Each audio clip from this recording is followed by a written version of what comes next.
Alors, bonjour mes chers amis et bienvenue dans cette nouvelle vidéo.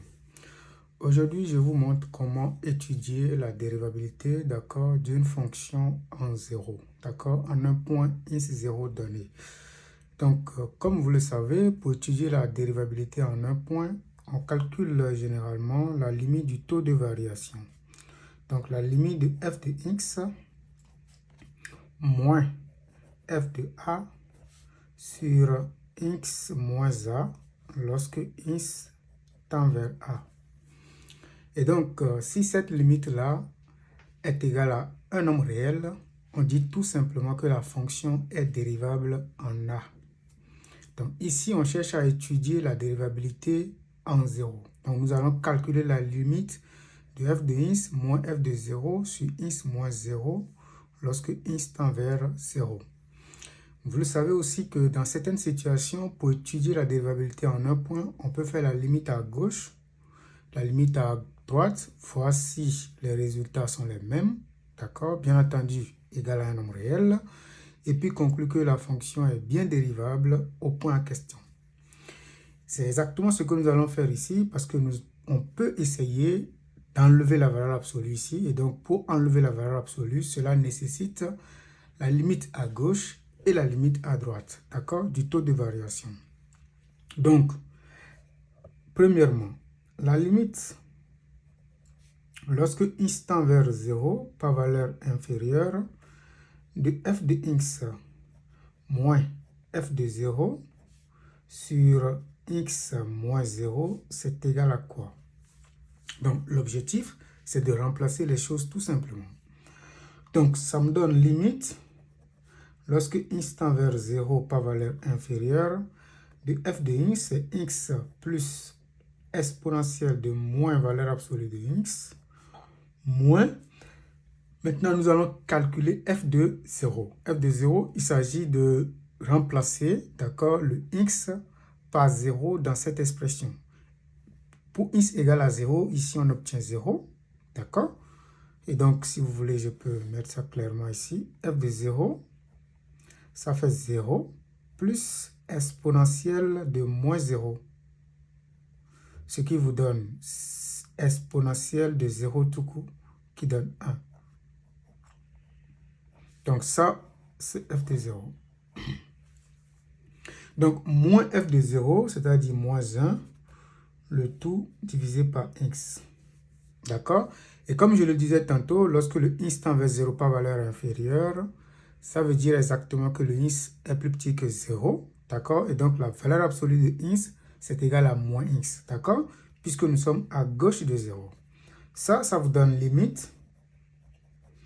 Lorsque x tend vers 0, d'accord, de x plus exponentielle. Donc, n'oubliez pas, sans ce signe moins-là, la valeur absolue de x, c'est déjà égal à moins x. Donc, avec ce moins, ça devient plus x. Donc, ça donne exponentielle de x moins 1 sur x. Et donc, puisque j'ai toute l'expression maintenant, il n'y a plus d'inquiétude, je peux maintenant commencer par calculer la limite au numérateur et la limite au dénominateur. La limite au numérateur, lorsque le x donne 0, ici on trouve 0, exponentielle de 0 c'est 0, donc au numérateur, on obtient 1 moins 1 qui donne 0. D'accord?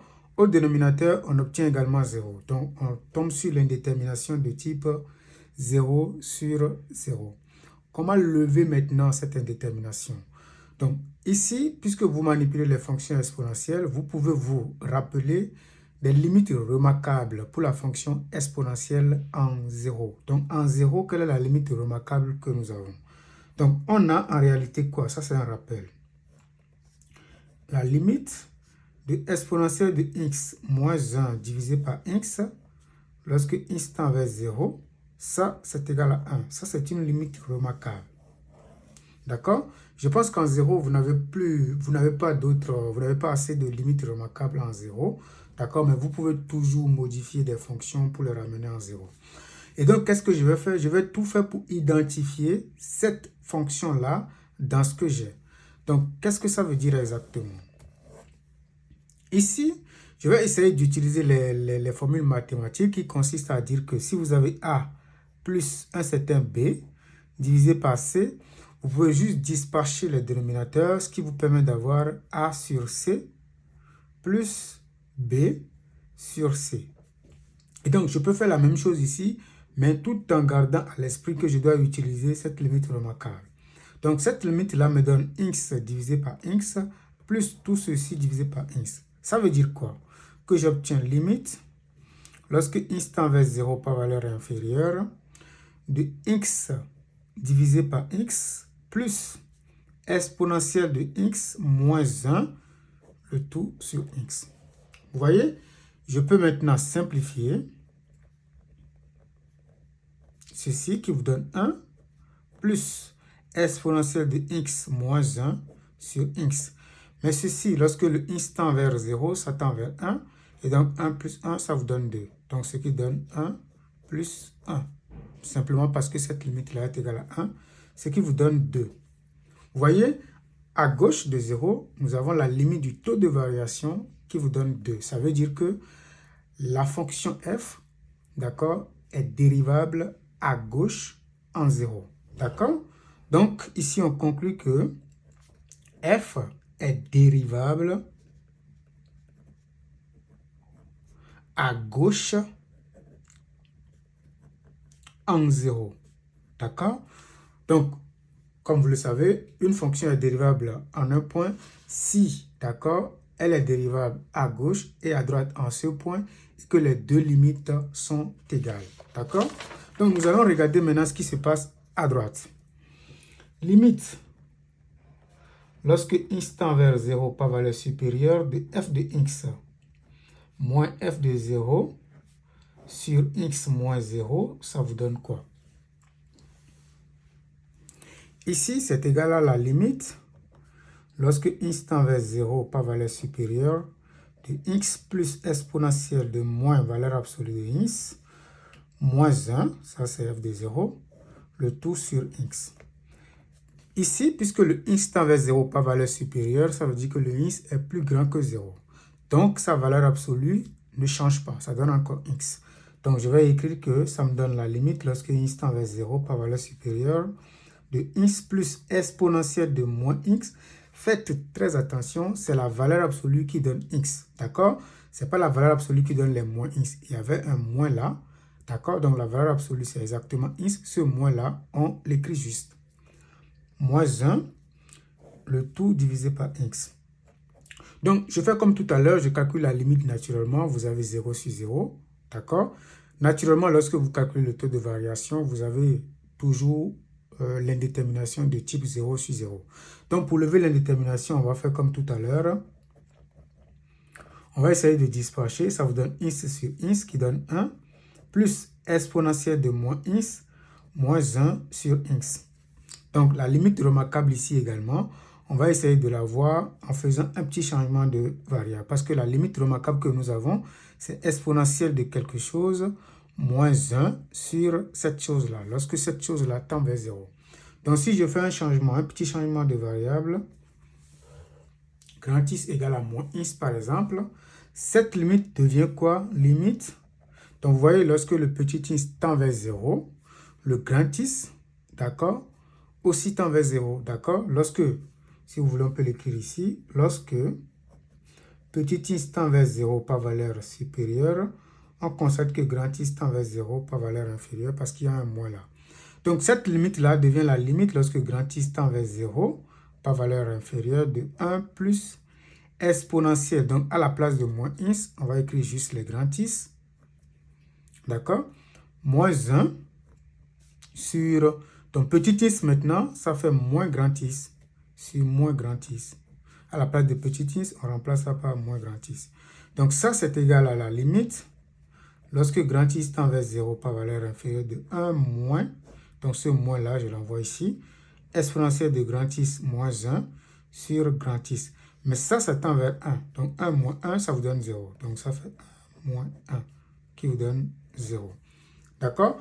Vous voyez, le résultat est également un nombre réel. On va conclure que la fonction est dérivable, d'accord, à droite en 0. Donc, f est dérivable à droite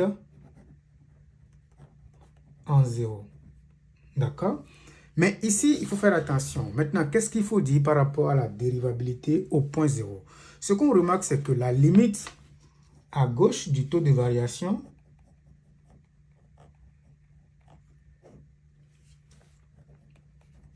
lorsque x tend vers 0 par valeur inférieure, vous le savez, on a trouvé 2. La limite à droite du taux de variation, vous le savez également, on a trouvé 0. D'accord? Donc ici, on va conclure que la fonction n'est pas dérivable parce que 0 est différent de 2. D'accord? Puisque 0 est différent de 2, on va conclure que f n'est pas dérivable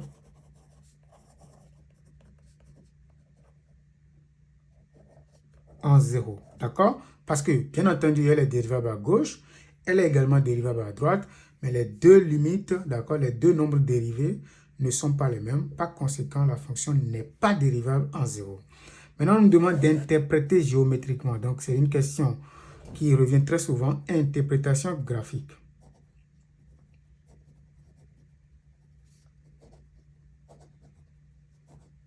D'accord? Si la fonction était dérivable en 0, on allait dire que la fonction admet une tangente. Mais puisqu'elle n'est pas dérivable, d'accord, ça va engendrer, ça va produire deux demi-tangentes. D'accord? Donc, à gauche et à droite. Donc, ici, vous allez dire que la limite du taux de variation,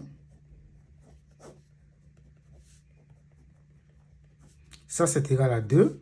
Donc, la courbe représentative de la fonction f admet une demi-tangente à gauche, une demi-tangente à gauche en 0, d'équation y égale, d'accord, le f' que vous avez trouvé, ça se note f'g en 0, d'accord? Donc ça vous donne 2 facteurs de x moins i0, d'accord? Donc la tangente c'est ça, naturellement. C'est y égale à f' de i0, facteur de x moins i0, plus f de i0. Ça c'est l'équation de la tangente. Donc la tangente à gauche, si vous mettez g ici, vous allez placer g également là. D'accord? F de i0, on n'a pas besoin de mettre le g. D'accord? Donc ici, on va prendre le nombre dérivé à gauche. Ça vous donne 2. Facteur de x moins 0 plus f de 0. C'est-à-dire quoi? Que y est égal à 2x. F de 0, c'était 1 plus 1. D'accord? Ici, on a déjà précisé à gauche. D'accord? La tangente à gauche. Donc, on peut écrire justement l'équation. Sinon, on peut écrire tout un système en écrivant x inférieur ou égal à 0. Ça, c'est pour préciser que nous sommes à gauche de 0. Et puis, on va mettre l'équation ici. C'est la même chose. Soit vous écrivez ça, soit vous écrivez juste que la courbe admet une demi-tangente d'équation ceci. Maintenant, à droite, on fait pareil. La limite du taux de variation, lorsque x tend vers 0, ça vous donne 0. Donc, la courbe de la fonction f admet une demi-tangente, d'accord, d'équation. Donc, je vais écrire la seconde formule, vous allez voir. X supérieur ou égal à 0. Vous voyez, ça veut dire à droite. Et puis, le y maintenant, c'est égal, d'accord, à f'. D'accord, c'est-à-dire le nombre dérivé à droite, facteur de x moins i0, donc ça va faire y égale à 0, facteur de x moins 0, plus maintenant f de 0. Donc ça, c'est égal à 0, plus 1, ce qui vous donne 1. Donc y égale à 1. Ça, c'est une droite qui est horizontale, d'accord? Donc ça, c'est l'équation, d'accord, de votre demi-tangente. Donc, c'est la fin de cette vidéo. N'hésitez pas à vous abonner, à commenter si vous avez des questions. Merci.